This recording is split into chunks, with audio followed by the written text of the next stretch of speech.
It's important to learn to laugh at ourselves. Don't take life too seriously. If you put two and two together, you will see what our friendship is for. The Geri Halliwell of today is almost unrecognisable from the 21-year-old who catapulted to fame as Ginger Spice back in '95. So she's sort of this icon, this modern icon, because she's so shocked everyone because she came from like that ditzy girly band thing, and she just totally turned it on her head and became this kind of like, you know, modern woman who's like changing things and doing things for the UN.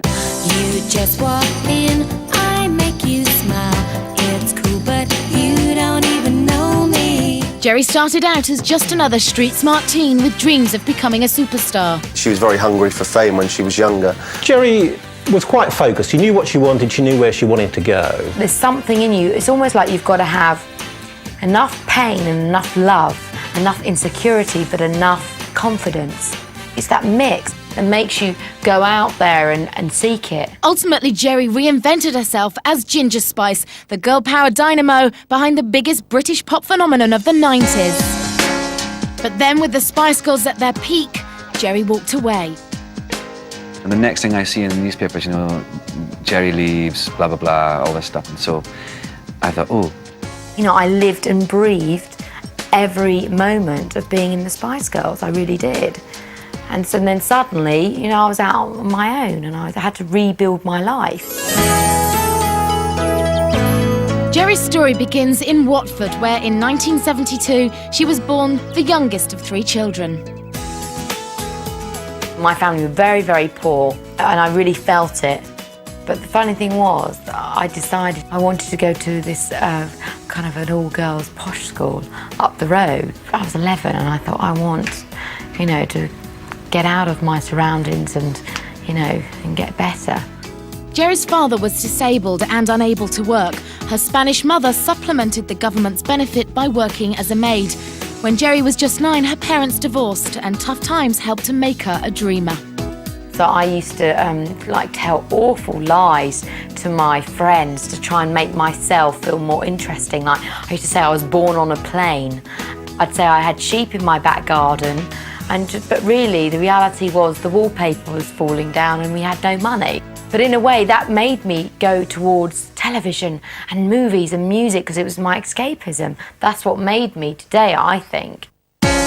Growing up, young Geri always had a kindred spirit in her father. Although he couldn't provide for his family financially, he did manage to fan the fires of her showbiz dreams. Yeah, my father took me to a talent agency when I was about 6 years old. And I got home all really excited. And my mother, she says, I don't want you to be the next Judy Garland. You're going to, you know, and end up killing yourself. You're not allowed to do anything till you're 16. So by the time I was 16 years old, I was gagging to get out the door and do something about it. The problem was I didn't know how. The only thing I had was my radio and watching movies, that's it, and my own imagination. Geri's burning desire to become famous drove her to drop out of school. Because I just couldn't wait to get out to that big wide world. I felt that, you know, I was being held back. It was suppressing. Geri moved to London's Soho. If she was going to realise her dreams, she needed to be right in the heart of things. I think when you're a teenager, you're so much more fearless. And from the age of 16, I'd moved every 6 months. I have lived in bed sits and squats. I've been homeless, I've slept. I was like the Artful Dodger. I wanted to make it. To make ends meet, Geri worked a series of dead-end jobs. I worked in a chip shop, I worked in clothes shops, I worked on a market stall, I had a paper round, I had a bar job, I taught aerobics, I ran a gym, I was a glamour model, that's a topless model, just like for bums and tums, nothing too sordid. Geri was a good model. I mean, Geri had a sort of natural ability in front of the camera. It was that strength of personality that came across, I think, you know. Glamour model means that you're prepared to take your top off and maybe do a nudie shot. They like girls that are kind of, they've got shorter bodies, so you've got to be very curvy, you've got to have, you've got it and arse, you know, boobs and bottom. And I was trying to get money for a demo, which would cost £300, which was a lot of money for somebody that didn't have any. As she struggled for recognition, 18-year-old Geri found herself faced with the biggest scare of her young life. One day I found a lump in my breast. It was the size of a Smartie. And I knew that I had a history in my family of breast cancer. So I went to the doctor and he was very swift about it and took it out immediately, like within 2 days.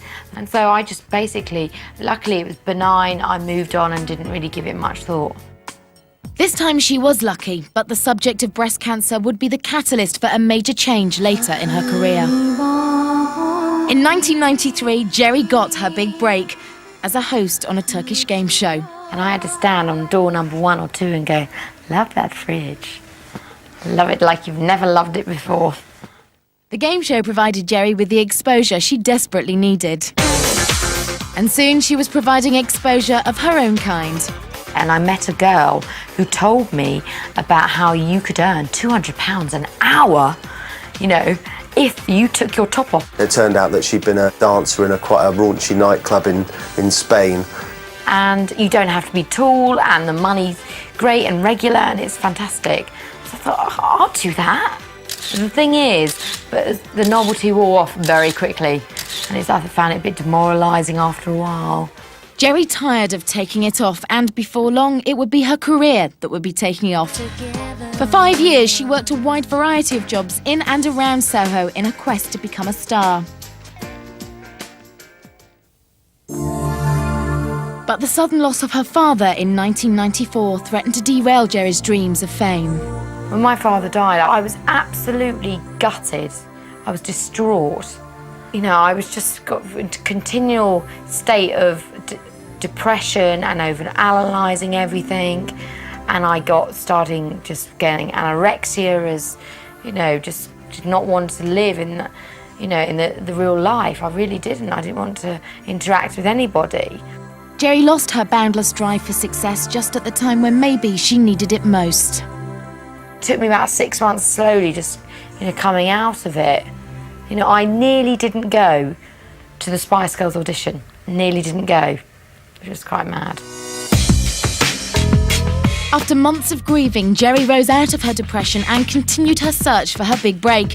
In 1994, she knocked on the door that would take the ambitious girl from Watford, where she'd always dreamed of being, the world stage. Basically, they put an advert in the stage newspaper and to manufacture a band.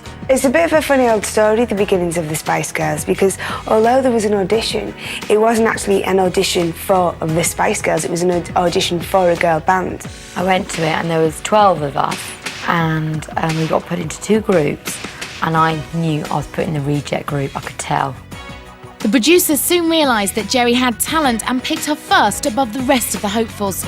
And although the group's creators had a vision, the girls had other ideas and took matters into their own hands, girl power style.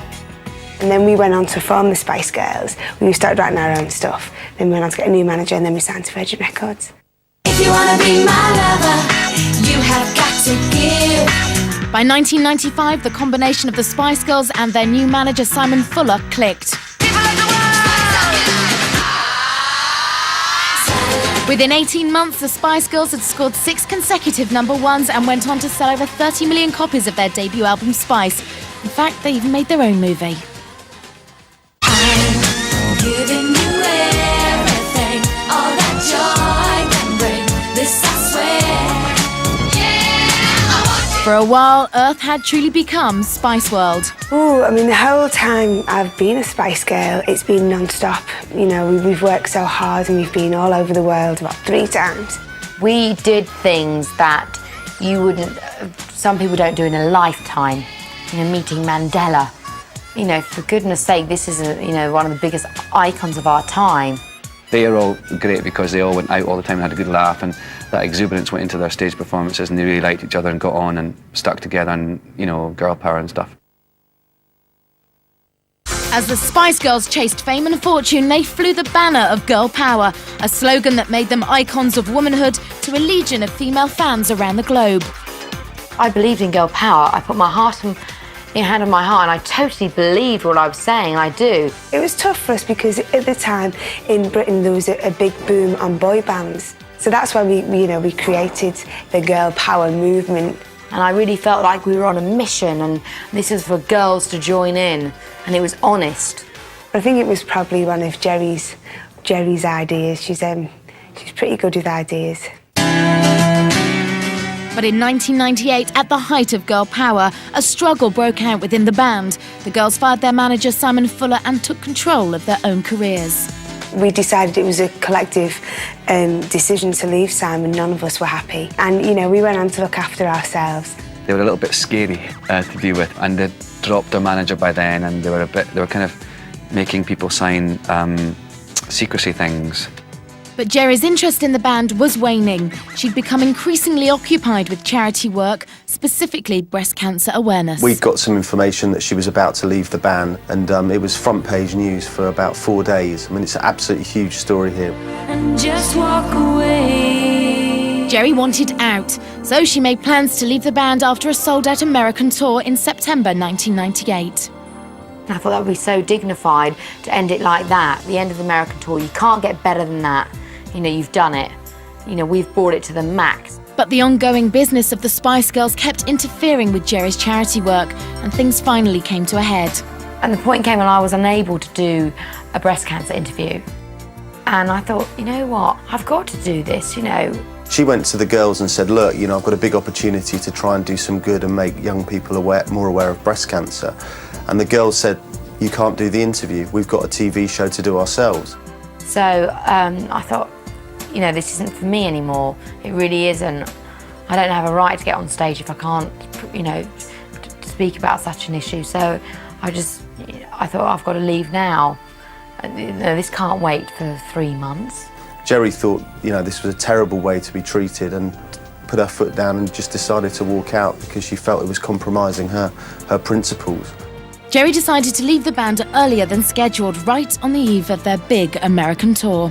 Well, you know, when Geri left, it was at a very crucial point of the Spice Girls' career.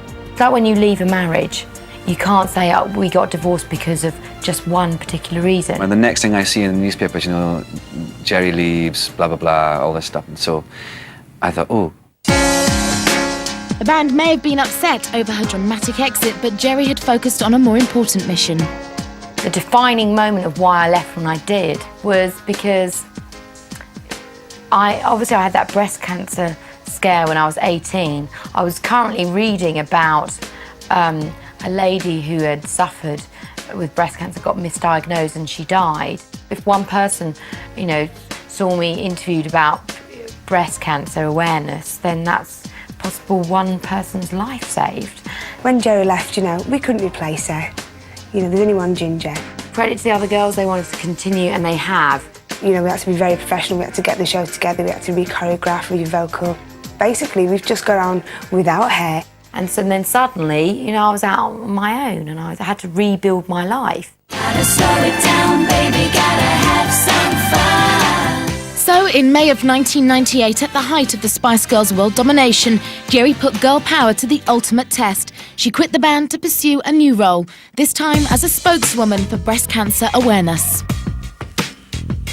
And she did this toast. She went, no more big hair, no more big shoes, no more big. And I thought that was great because that was like goodbye to Ginger and on to the next thing.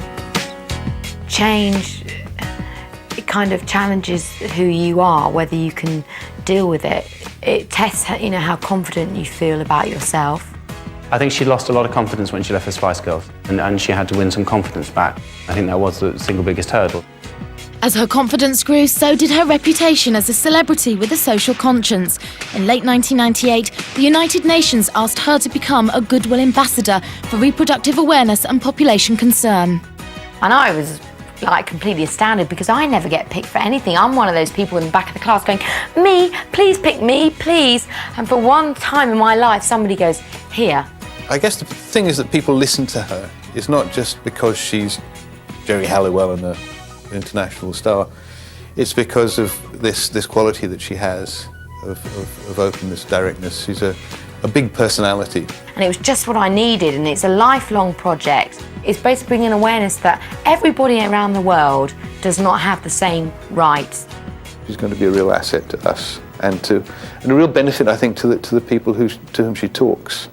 You know, when she talks, people listen. Geri's long road from Spice Girl to ambassador was an amazing journey and one captured by British documentary maker Molly Deneen. Today is Thursday the 28th of May.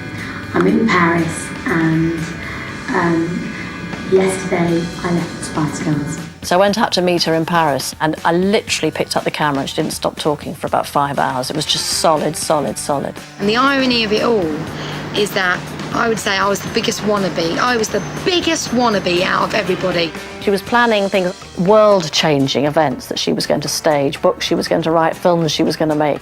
So I'm putting together this fabulous book and it deals with self-esteem, self-worth, relationships, energy, mind, body and soul. I remember thinking this is just complete pie in the sky, and you know she's actually done most of it, which is amazing. Hey, so! Geri auctioned off her Ginger Spice wardrobe and raised over £100,000 for the Sargent Cancer Care Centre for children in London. A month later, she signed on the line with EMI Records. You know, it's really hard work, particularly when you're on your own. You know, the pressure of being a solo artist when you don't have the security of a team of people around you to bounce things off all the time. And it can be, a lonely place. For me to go into a studio, by myself was kind of very, very daunting to begin with. Geri being the first to admit that in the period leading up to making this solo album, self-doubt was an issue. And then once the success came, confidence came. And once it started to work.